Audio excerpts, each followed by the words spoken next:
होली की आत्मा। बचपन से शहर में रहने वाला मनोज इस साल होली की छुट्टियों में अपने गांव दुर्गापुर वापस आता है, जहां उसे देख पूरा गांव खुशी से झूम उठता है। जब गया था तब इतना सा था और अब देखो कितना बड़ा हो गया है। हाँ सरपंच जी, जब मैं गया था तब आप भी बहुत जवान थे और अब देखो कितने बूढ़े हो गए हैं आप। चलो चलो बढ़िया है। बच्चा घर वापस आ गया। इसी खुशी में आज रात पार्टी होगी। क्या बात है, गांव में भी पार्टियां होने लगी। वैसे अगर पार्टी की बात है तो आज क्यों सीधा होली पार्टी करते हैं।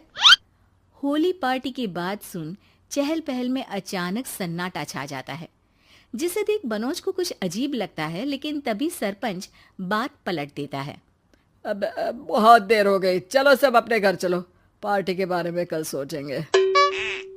मनोज भी मम्मी पापा के साथ घर आ जाता है, पर होली पार्टी और उस पर पूरे गांव की खामोशी वाली बात अभी तक उसके जहन से निकलती नहीं। पापा, होली पार्टी की बात पर सब चुप क्यों हो गए थे? अरे होगी उनकी कोई अपनी बात। मुझे गांव की पंचायत ही थोड़ी पता है। थक गया हूँ, चलो सो जाते हैं, कल बात करते हैं।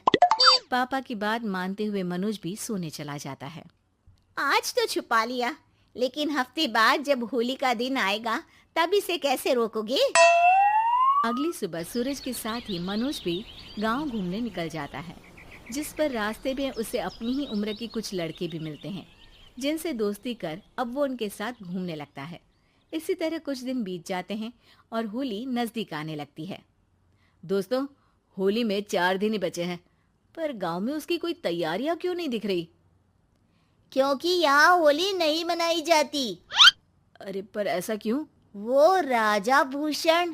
अरे तुम 4 दिन के लिए आए हो, क्या इतना सोच रहे हो?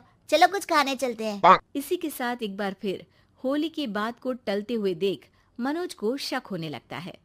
वो घर पहुंचते ही इंटरनेट पर अपने गांव और राजा भूषण के बारे में जानकारी निकालने लगता है। क्या? मुझे आज तक ये नहीं पता था। ऐसा कैसे? किसी ने मुझे कुछ बताया क्यों नहीं? सारी जानकारी लेने के बाद मनोज गांव वालों या अपने मम्मी पापा से कुछ पूछे बिना खुद ही उसकी सच्चाई के बारे में छानबीन करने लगता है, जिसके चलते वो राजा भूषण की हवेली में पहुंचता है। वाह, क्या हवेली है यार। पर क्या यहाँ सच में कोई भूत है? हेलो भूत जी, कोई है क्या? हम इस साल गांव में होली सेलिब्रेट कर रहे हैं, क्या आप उस पर थोड़ा इंटरव्यू देंगे? मनोज के ऐसा बोलते ही गांव में तूफान उठ जाता है और हवेली में रखी सारी चीजें हिलने लगती है। एक अदृश्य शक्ति मनोज को धक्का देकर हवेली से बाहर निकाल दरवाजा बंद कर लेती है। ये सब देख मनोज हैरान रह जाता है। क्या अभी मुझे हवा ने धक्का देकर बाहर निकाल दिया?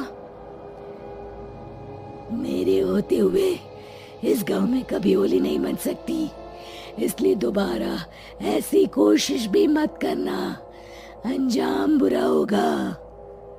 आवाज सुन मनोज हैरानी से इधर उधर देखने लगता है, पर उसे कोई दिखाई नहीं देता। वो गांव वापस आ जाता है, जहां तूफान की वजह से सब कुछ तहस महस हो चुका होता है। आखिर ये तूफान आया कैसे?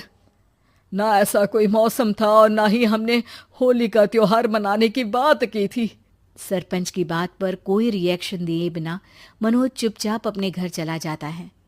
इस तरह देखते ही देखते होली का दिन भी आ जाता है और मनोज रंग लेकर गांव में निकल जाता है, लेकिन गांव पूरी तरह खाली होता है। अरे त्योहार का दिन है, धूमधाम की जगह मातम क्यों मनाया हुआ है? मनोज की आवाज सुन सब अपने घर की खिड़कियां खोल के घर के अंदर से ही उसे वापस जाने के लिए कहने लगते हैं, पर वो किसी की नहीं सुनता। तुझे पहले भी समझाया था, अगर होली खेलने की कोशिश भी की तो अच्छा नहीं होगा।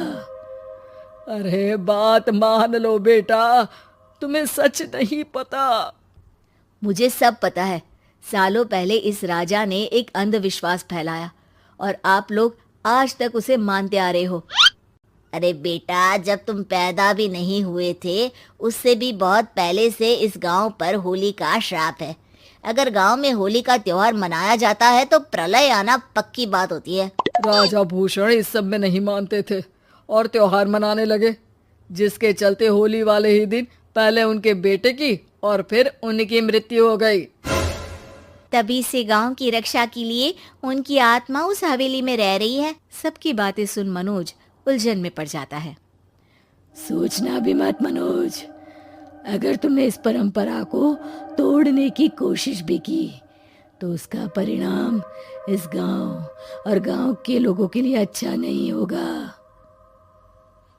मुझे भी यकीन नहीं हो रहा कि आप लोग एक बेतुकी बात को मानकर सालों से रंगों के त्योहार को मातम की तरह मनाते आ रहे हो। मनोज किसी की कोई बात ना मानते हुए पूरे गांव में रंग बिखेर देता है, जिसके तुरंत बाद वहां तूफान के साथ बिजलियां गरजने लगती है।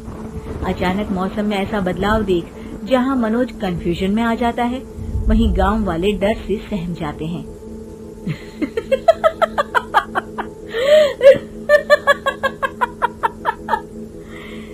इस लड़के ने हमारे जैसे सिर्फ अपने स्वार्थ के लिए नहीं बल्कि पूरे गांव की खुशियों के लिए यहाँ होली मनाई है, जिस वजह से अब इस गांव पर होली का श्राप टूटता है।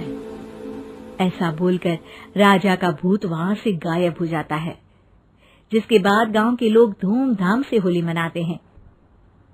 खुशियों के रंग गांव में बिखरे ही होते हैं कि अगली सुबह अचानक मनोज कहीं गायब हो जाता है और एक बार फिर गांव में होली का नया राज शुरू हो जाता है।